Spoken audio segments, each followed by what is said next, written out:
speaker, Nagesh ji. Please, Nagesh ji.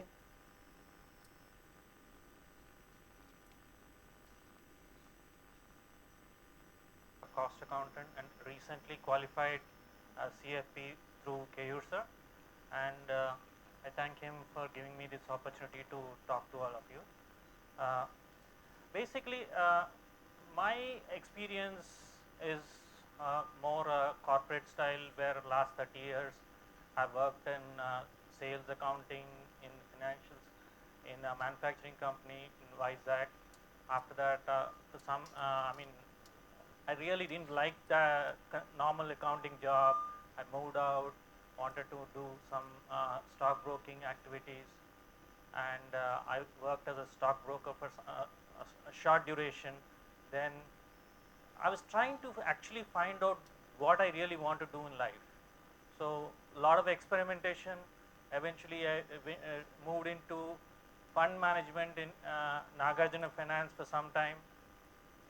So, and later on I kind of got to the situation that if you really want to really succeed in a big way in financial services, the place to be is in Mumbai, not in Hyderabad. Okay, so, and I was during my stay with Nagarjuna Group for some time, I was like visited Bombay on quite a few occasions. I understood the lifestyle. I don't know how many of you here have been in Mumbai, and yeah, I mean it's a totally different structure there. You need to the focus was all in South Mumbai. All the financial services teams, companies, stockbroking, stock markets, everything is in South Mumbai. People can't afford to live in South Mumbai if you are a fresher, and you have to be very far away. The lifestyle is so different. You have to travel in trains. So Kayur sir should be able to tell more about it. Yeah, but it's a different life. So somehow, for whatever reason, I was not prepared to go to Mumbai. So the next best, something nascent, new industry was coming up, where which is software. I decided to move into software, and I joined BAN in 1996. So last 20 years I've been in the software industry. For first 10 years in BAN, I was in development in Hyderabad for 2.5 years. Then I moved into consulting. Then I moved to the US for some time. I was there for 6 years in US. Then I decided it's high time I come back home. And then I got this opportunity to work in Oracle, and I came here. So this is in general a small brief about myself. So actually, my interest in personal finance, I don't know, it started nearly maybe 40 years back. It is like in small steps. See, today lifestyle is totally different. We are in an internet world. Everything is online. You can do your stockbroking activity, a stock market activity, debt fund activity, anything you want through your telephones. In those days, 30, 40 years back, it was completely a different structure. I don't know how many of you can really relate to it. In 70s, 73, I mean, I was a kid, okay, but still, I mean, my father was the one who initiated me into the stock market in different ways. Not that he told me anything about it. Simply, I mean, things were like, just get me those certificates there. So what is it? It was inquisitiveness. So nowadays you have everything in electronic form, demat account and all that. Maybe some of you still have some old shares in physical form, but those days everything was physical. So as a kid, I didn't even know what it is about. Is to get some certificates which comes by post. Every day or every other day something comes up, maybe an annual report or something like that. So it was just that, okay, do a postman job within the house. So I was just picking up the stuff and giving it to him, and maybe he was doing his calculations. He used to get that stack of certificates. So he used to get that. Then they were like so many colored sheets and with nice emblems and logos. it kind of created an enthusiasm of a different kind. Just it's all colorful, so you just want to, and new certificates. Most of the time, my father was more an IPO investor, you could say. Always buy something right from the company, you get allotment, you apply for it, you get an allotment, keep it, and he was a very long-term investor. So he never used to sell anything. So in 70s, all the fairer companies, dilution was happening, lots of allotments of really blue chip companies today, whatever you call, Colgate, Hindustan Liver, Ponds, now merged with Hindustan Liver. There's so many companies. So you used to apply once, I mean, there were lots of lottery system at that point of time. You apply 100, you may get 25, you may get 1 out of 10, 1 out of 20, 1 out of 40, whatever. You feel lucky if you get an allotment. So it was a totally different thing. So in here in today you just really can't relate to it with the way this digital form, everything is fast. You buy, sell within few seconds, minutes. So you don't have any attachment to that. Those days, even if you buy offhand, which was maybe 10-20% of his time of the this thing which he would buy from the market, the process was so laborious. You buy an we were staying in Vizag at that point of time. There was no stock brokers there. So whatever connections in maybe Bombay or Calcutta, he used to send checks to the brokers there, get the share certificates, you get them, then you use the transfer form. There used to be a green form where you sign up, send it to the company, get the transfer done, and this process could take 3 to 6 months. So you can't really, as in today, you can't just go and trade just every other day. So it was totally different. So equity lifestyle was slowly built up over a period of time. So it kind of got into me that, and when I actually, from a family of engineers, my father was an engineer, my brother was an engineer, I somehow decided, I wouldn't say decided, fate took me that way because I didn't get in a government college in engineering. I decided I'll do something else, and I started doing commerce. So we used to stay in Malakpet, and my college was in Hyderabad, Indian Institute of Management Commerce. Not Hyderabad, actually, it's next to Laktigapur, the other side of this road actually. So, I mean, on the way, a lot of stockbrokers in Bank Street and Koti. So I used to again do a lot of paperwork for him, get application forms, prospectus, that kind of. And then when I looked at the prospectus first time during my degree days, that's when I realized, okay, this is what I learned in college yesterday. So kind of, okay, this is what it is, what it is showing. So I just went deeper and deeper into the practical world of stock markets. Okay, so I mean, today it's totally different. Everything you look at, maybe an iPad or an electronic document on the laptop, and everything is done so fast. People really don't understand that equity is a long-term instrument. Okay, so yeah, let me just go ahead and actually just show you about this screen, which is, I mean, I got the data only till 2014 end, but if you see right from 1979 with this Sensex, this is the Bombay Sensex, which is like 100, 200, it went all the way up to, right from here, if you notice, it's 10 times, so it's 29,000 at this point of time. So at 26, this is at the end of 2014, it is 26,781. Maybe the amounts don't look clear. You see the small graph there, which is for a period of 5 years, right from 1981 to 85. it's the inset of the actual graph there, which almost looks like a straight line between 80 and 85. Though actually it was 181 in 1980 and went up all the way to 269 in 1985. So there were swings even in that pace, because it's the length of this graph is almost 35 years, or so it looks kind of straight line at that point of time compared to the prices today. So equities do really bring a lot of return, and that needs to be inculcated to the customer, because a lot of people, as Keyur sir was mentioning, go into equities from a short term perspective rather than long term perspective. So the two best classes of assets returns, one is equity and the other is real estate. I'm sure all of you would agree on these two.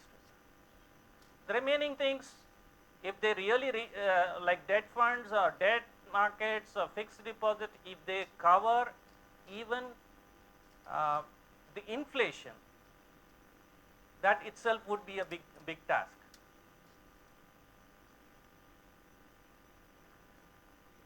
So yeah, so I just wanted to tell in brief about that.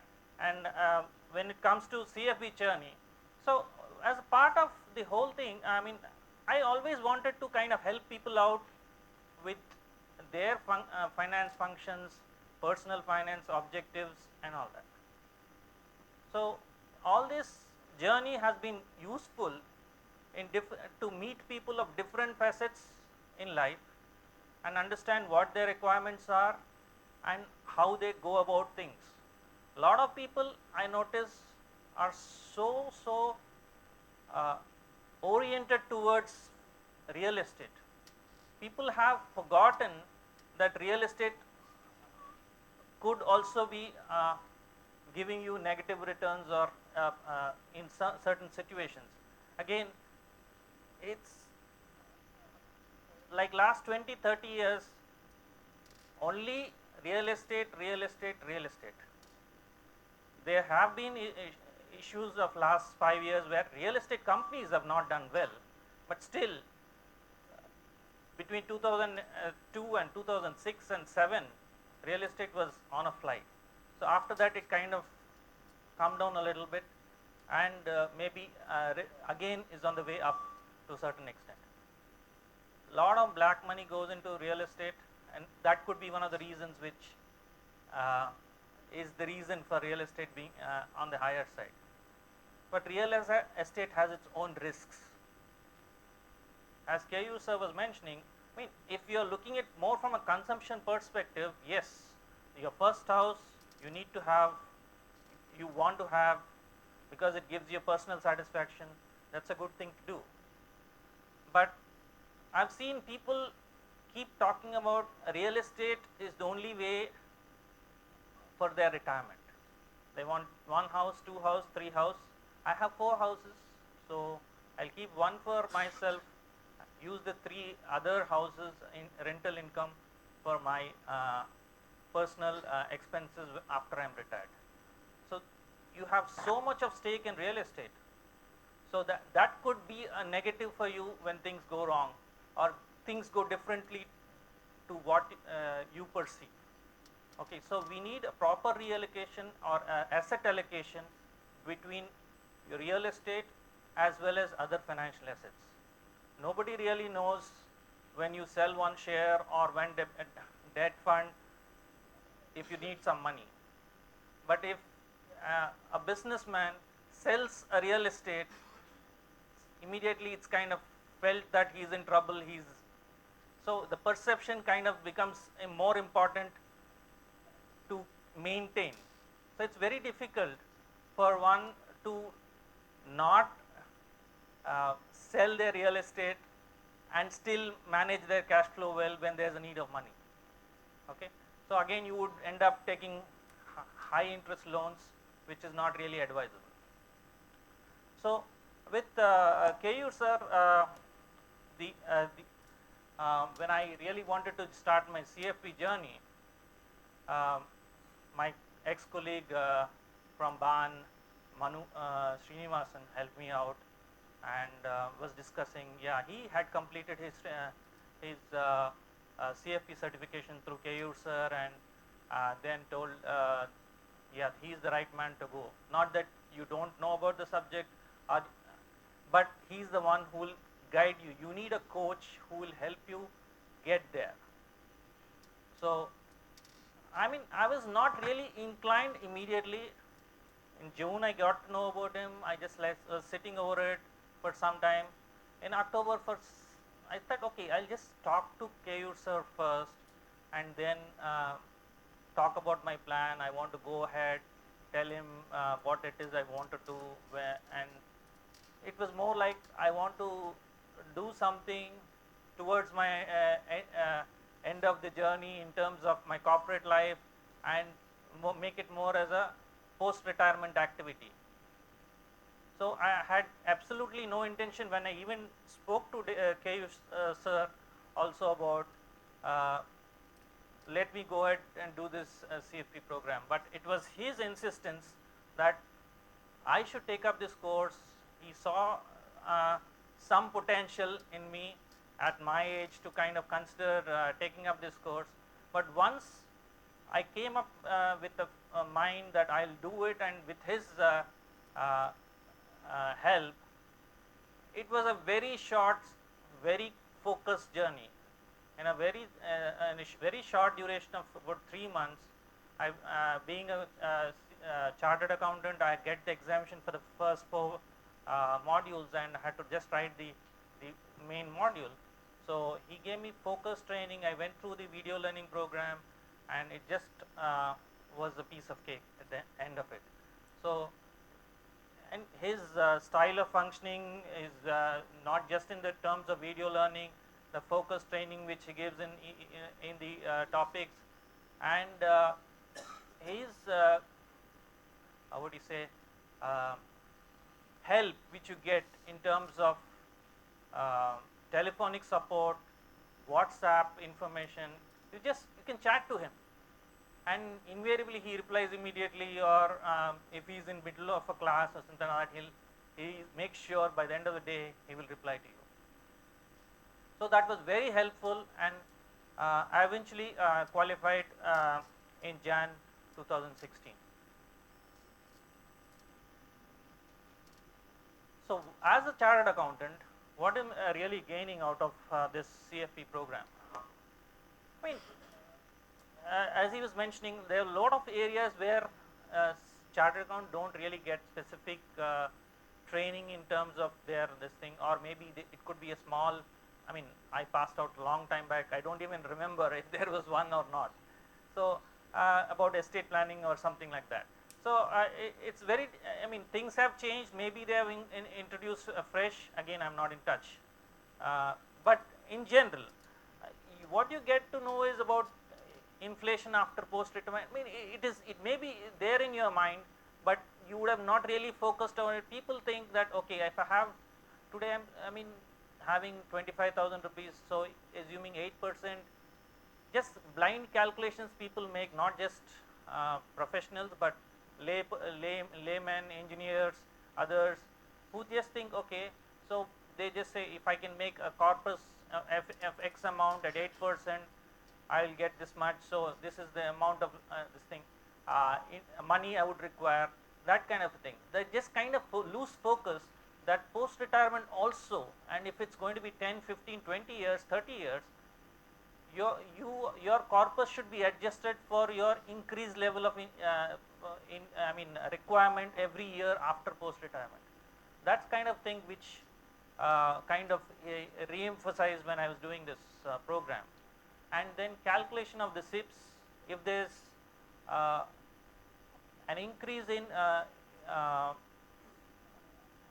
annual increase in like contribution. So there's a percentage yearly increases. Then there's a scope for what you do get when if you want to staggeredly increase in, and different in asset allocations, 80-20% to 60-40 to 40-60 in terms of equity to debt, and so you keep changing those, and then the risk assessment strategies and investment planning. So these are all things which, as a chartered accountant, you may not have focused specifically from a personal finance perspective. Most of them are just get focused on corporate accounting, corporate taxes, and all that. So from a personal finance perspective, this program is going to be really helpful. Now, when it comes to really customer expectations for a CFP, what is it we are looking for? As I'm again here talking more from an end user angle rather than as a CFP. So if you are looking at customer expectation, he is only basically want to come out with a plan where it is achievable. You come up with figures of 2 crores, 3 crores, 5 crores, 10 crores, and person who is earning in a few thousands per month, now maybe 60, 70, 80, whatever, he has lots of requirements in terms of his current needs. So he just gets put off by big numbers unless you kind of break them down further. But again, it's like when you look at, you just give them numbers, they're invariably scared. So they like, I've seen so many of them have gone through these websites which talk about numbers, your retirement planning, this is the number you require. The moment they see that, they shut down the website and go back to work. They really don't bother about how do you achieve this, whether they can achieve it or not. The number itself scares them to a large extent. Okay, so you should be able to kind of help them out, break that number, and then say, no, nothing is going wrong, you're already on track. Only thing is, it kind of gets boring when you say that you didn't need to do anything. So because most of them have, especially employees, have provident funds, some of them have superannuation funds. Nowadays some of them are being introduced with NPS. Invariably, if all these three or a combination of 2 out of these 3 are there and not being touched by the user, by the customer, they are safe, almost safe as far as the retirement planning is concerned. There could be a small SIP add-on which you may require if your expectations after retirement is higher than your current level of expectations or expenses. Okay.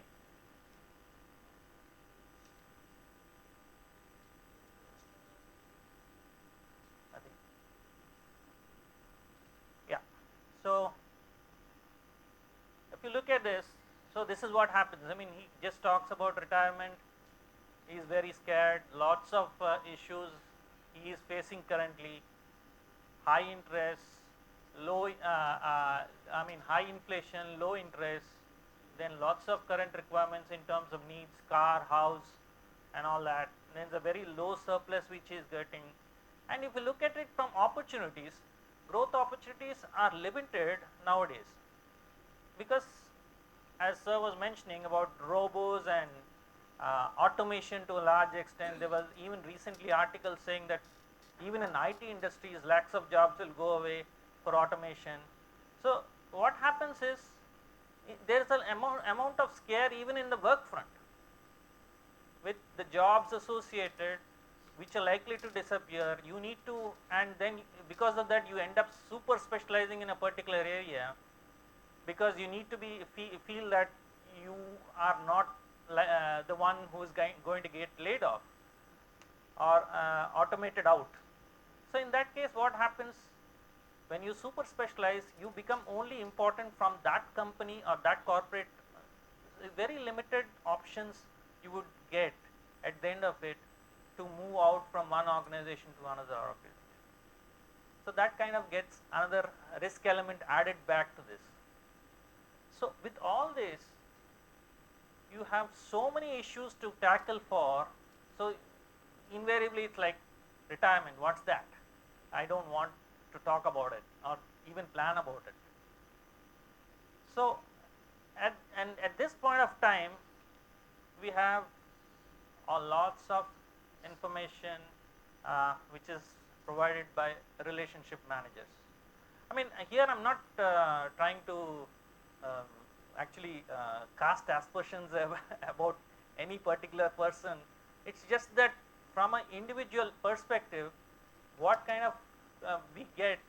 So you get cold call from wanting to make an appointment by relationship managers from various financial institutions. It could be a bank, it could be a stockbroking company or whatever. So they just keep. Every user who is having a demat account, I think, could be able to relate to this. You have a portfolio, your stocks are there, and you might have.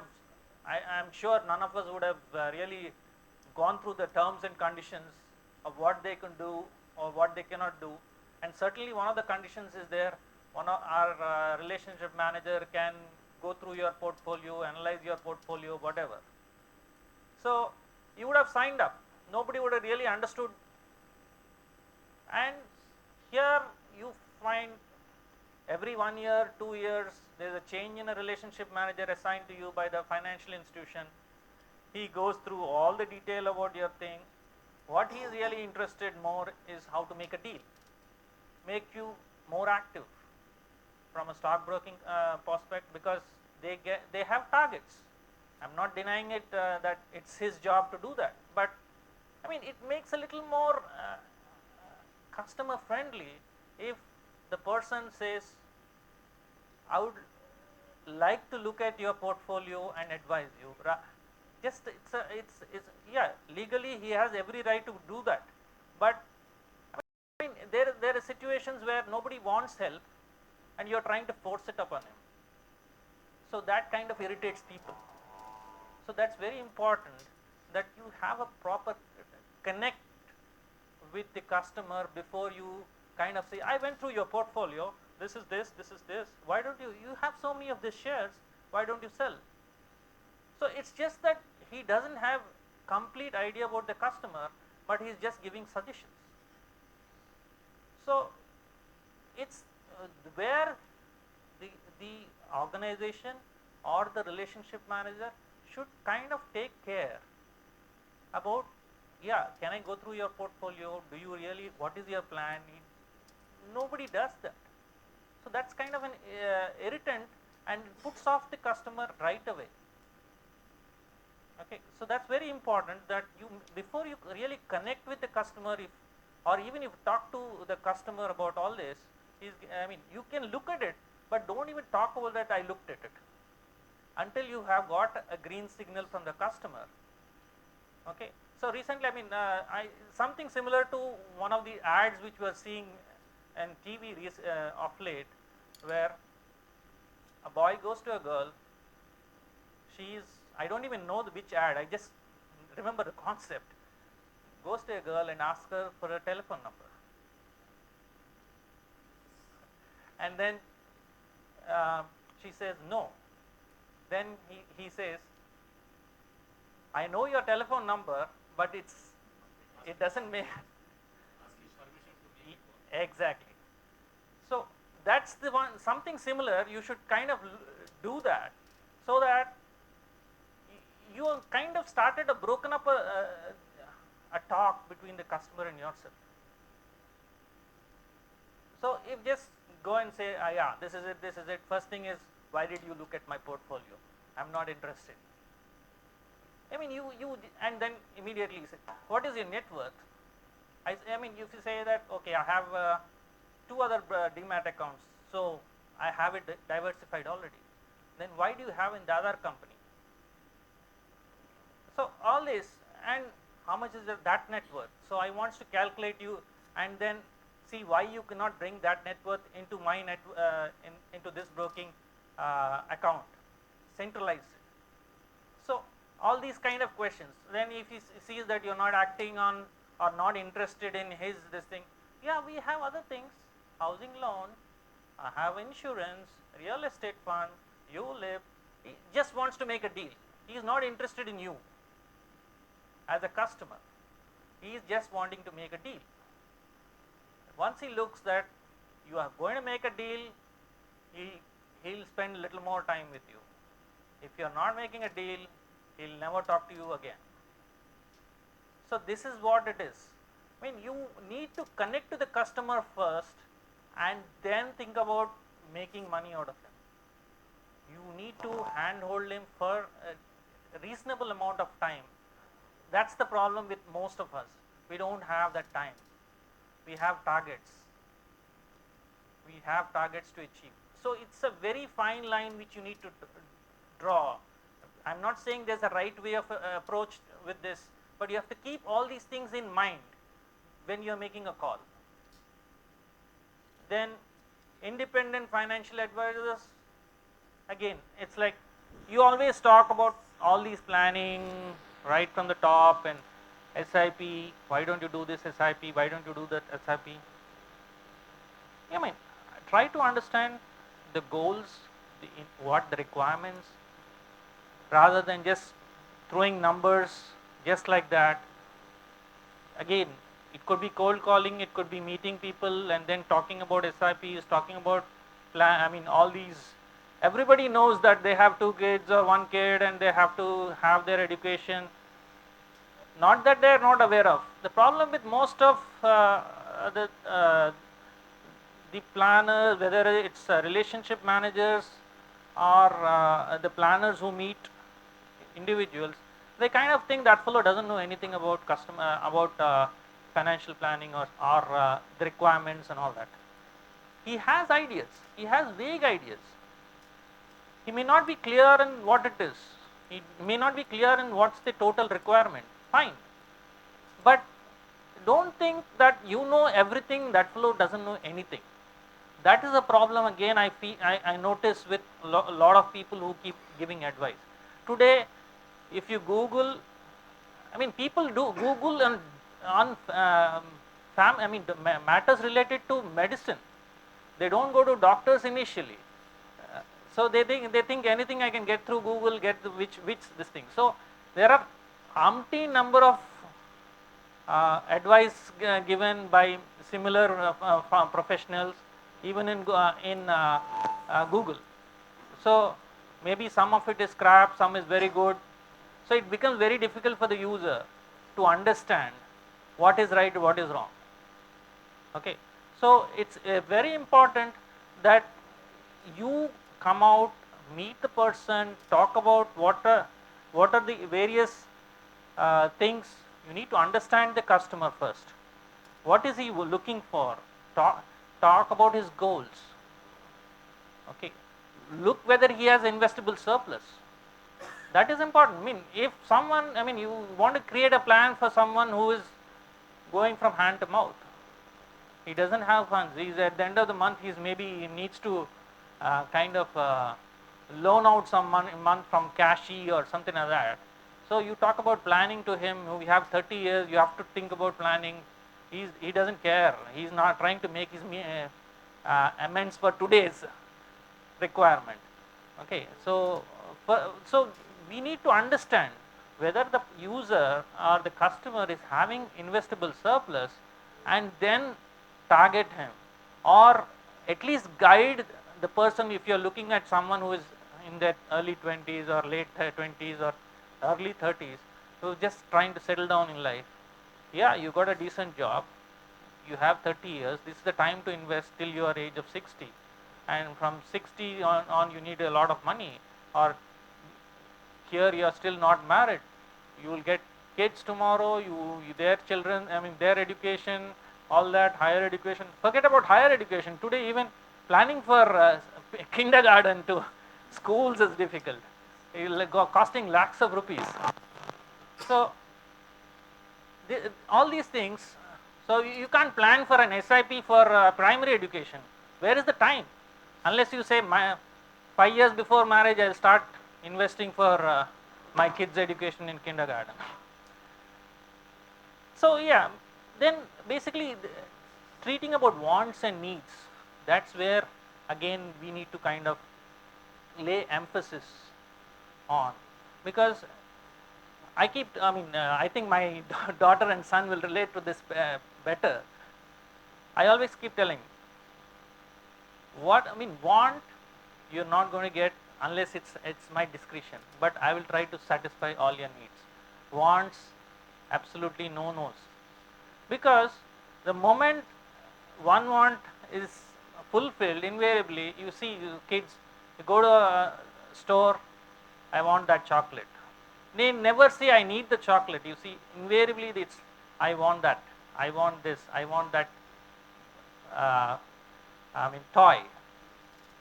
So it's just that explanation, want and need. Not just these children, even adults today have so many aspirations.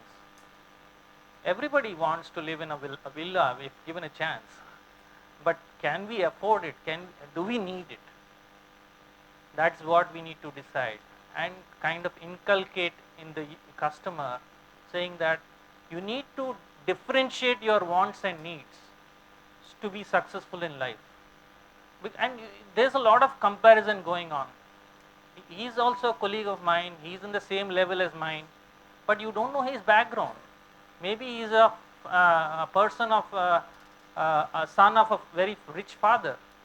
Okay, so his lifestyle is going to be different, your lifestyle is different. So you just can't copy lifestyles and then say that I'm not able to make it.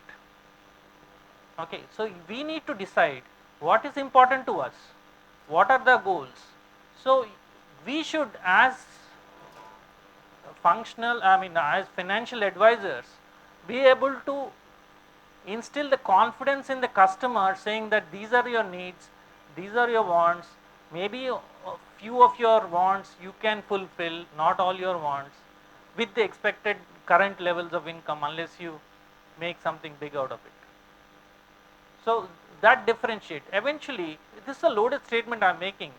Wants and needs, unless the customer is able to understand his wants and needs,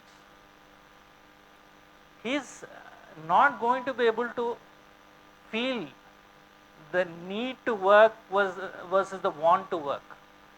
You want to work is something interesting, then need to work is something which is like you're forced to work.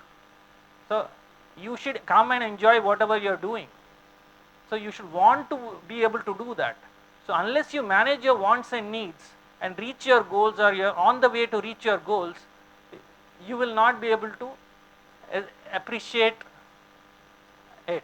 So you need to understand that wanting to work is more important than needing to work. So you should get to that stage of wanting to work as early as possible in life.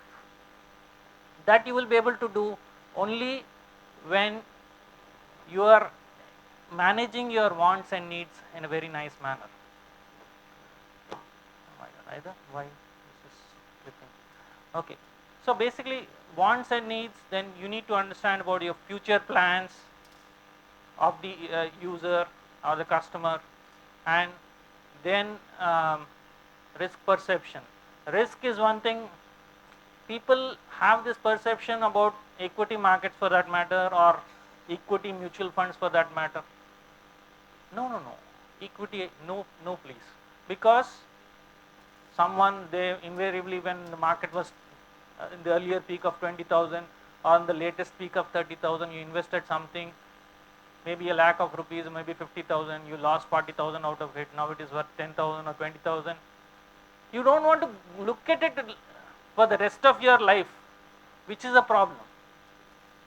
You need to be in the market, not time the market. Everybody knows heard it, but nobody implements, or very few people implement it.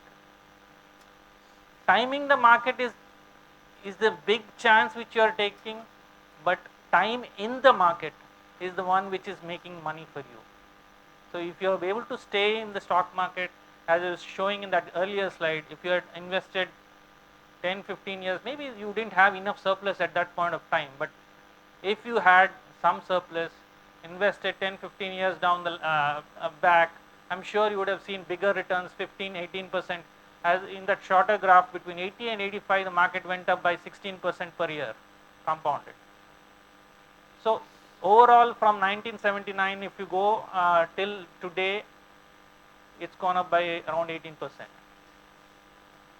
So these are things which you need to inculcate in the user or the customer, saying that risk is there in stock markets, but if you invest regularly, steadily, you are surely going to make it, and it is going to give you the almost equivalent to returns as real estate, and maybe higher.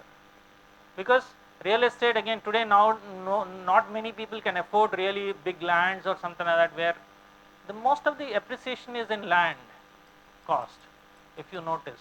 And building after 10-15 years, if people have invested in the age of 30 and maybe bought 2 apartments or 3 apartments, whatever they, by the time they are getting to retirement age, most of the apartments would have gone to become almost bad kind of a scenario. They become very low. Nowadays, quality of construction is, except for 1 or 2 builders, is very poor. It will not last more than 10, 15, 20 years, maybe at best 25 years. After that, in fact, even within 5 years, we have seen lots of leaks, electrical shortages, all that kind of a thing. So, if you are expecting to get return out of your real estate at the time of or after retirement in terms of regular rental income, that's a big problem which you will face. It's better to look at from having your asset allocation clear rather than having 80% of your assets in real estate. Okay. So the risk perception is one thing, and basically you need to kind of gain the trust of the customer. So you need to gain, so for that maybe you have to prepare tax returns or uh, understand, do some service, go for tax, I mean eventually get that customer ready to accept you, and then go ahead and do their comprehensive planning. So when we truly take care of the customer, then only the customer, and he feels that you are the one who is going to support him. That's when he is going to go the extra mile and give you the information you are looking for. You go and start anyway, okay, what is your net worth? He is not going to share anything and everything with you. Okay. So unless he is going to gain your trust, he is not going to share the information. He will say, I want one goal. So it's very difficult. He gives you one goal and you are asked to plan for it. So it's like, okay, only my child's or grandchild's retirement plan, I mean higher education plan. That's not what will help you out. Okay. So you need to get to know more about the customer. So as long as you share the same vision and the customer believes in that you are not here for a short duration, you are not here to make a deal, then is when he is going to share and you are going to succeed and he is going to succeed, and eventually he is willing to pay you a fee. So that is what is important. I'm sorry, I kind of guessed overshot most of the time. So yeah, you need to be patient and you should be curious, and I'm sure you will be able to succeed in terms of it. This is my information, my email ID, my LinkedIn profile, and my Twitter account. Yeah. Any questions?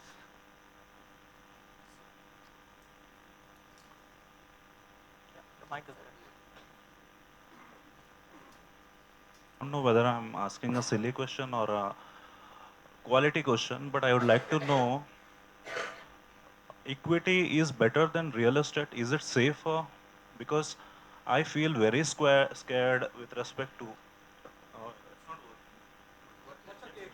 working. Okay. I feel very scared with respect to real estate, whatever it is, because the documents can be taken just like that. Can get it? What I'm saying? I mean, see. No, no. People are scared. I mean, a layman is scared. Even I am scared. No, see, that's what. I'm even nervous when I think of all these things. No, see, uh, real. Anyway, Spoken in the public, so I it's get nervous. it's okay, no problem. Actually, I mean, it's I mean, yeah, here we are trying to learn from each other. So there's nothing like right thing or wrong thing here. And see, as far as real estate is concerned, certainly it is an important cog in your portfolio. There's no doubt about it. So, I mean, documentation you need to take care of now. As he was mentioning, I didn't get your name, please. Uttam. Mr. Uttam was mentioning. I mean, things have come to this thing with a lot of registration activity. Everything is online available. You have your encumbrance certificates. You need to be very careful. You don't try to do real estate buying on your own. Get through with some lawyers. Get proper guidance before you buy something. So then only you are sure. And then if you are lucky enough to get it from a Huda auction or something like that, it's relatively far more safer. If so, nobody can kind of say that and or create documents which are predated your documents and then say this is mine and that kind of activity. So don't really go with total misconception about real estate as say, yeah, it's if you're having possession of the real estate which you've taken it becomes even more easier to claim that it is. You buy a land 15, 20 kilometers, 40 kilometers away from the city, you don't even go there once, then yeah, pokeri style activities may happen and you may feel obsessed about it. So yeah, you need to take care about it. Okay. The things are comparatively things are safer now in real Sure. estate. Yeah, sure. And real estate business is, I mean, is it getting electronic? And I mean, like people are saying, Yeah, I mean, automation. I mean, what I'm meant to say is, yes, like see, like the e-gold, it has come. Like we buy the REITs, you're units talking in. about REITs, real estate investment trust. Yeah, yeah. I am thinking like, I mean, I don't have much depth of knowledge in that subject, but I just want to know, I mean, like we REITs are have still the not. units in gold.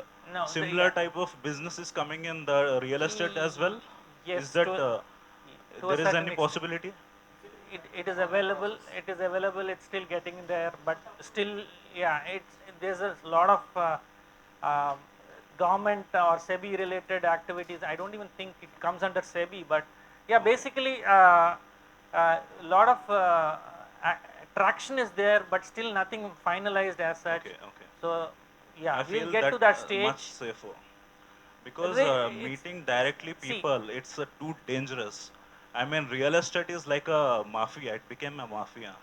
So, so people, a layman is very scared. No, that's So, what. See, so yes. yeah. So for such type of layman, the equity, they will think that the equity is better than the real estate. Oh yeah, sure, sir.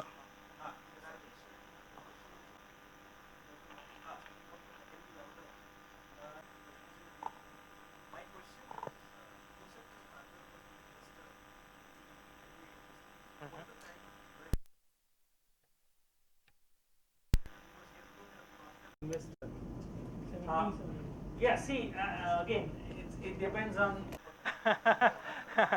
So yeah, so it's that. See, yeah, I mean, as I said, he was IPO investor. In those days, there were lots of shares which were crap. Lots.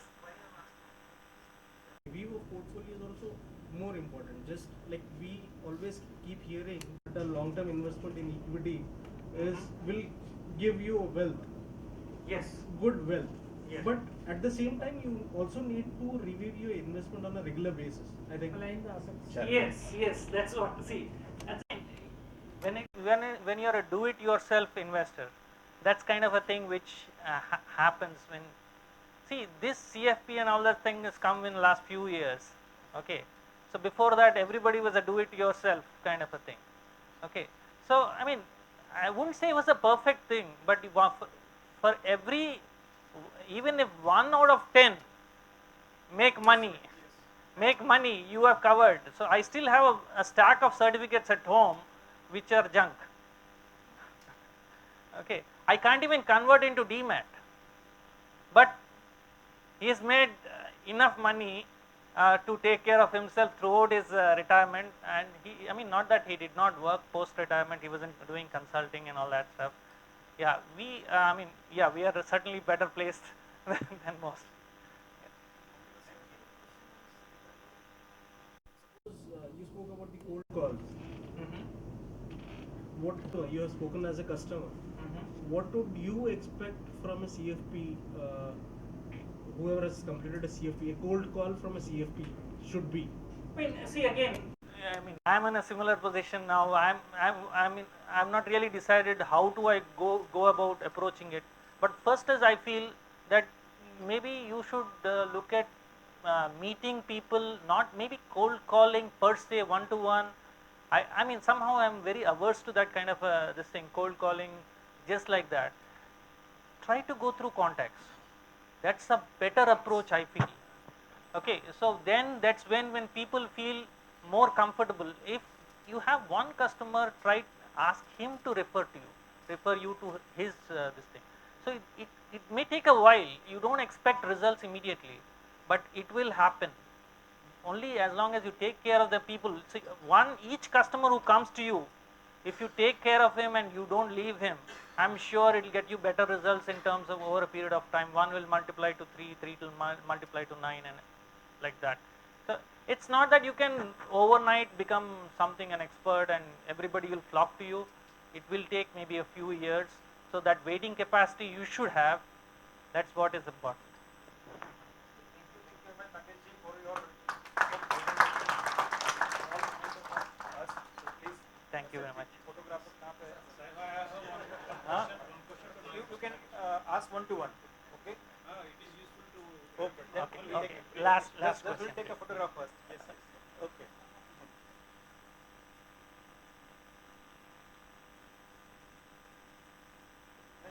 Thank you. Yeah. Please ask. Sir, you said life of a building is 15 to 25 years. 5 years. So how many buildings you have seen? See, in share market, loss will be there. Yeah. So in the same way, see what is the percentage of the loss in real estate in respect of life of the buildings? Generally, it will be more than 50 years. No, I'm not against real estate, nor I'm saying it's. What I'm saying is, 15, 25 years down the line, many people not preferring to buy existing apartments. People prefer to go for new ones. So a lot of maintenance work goes into it.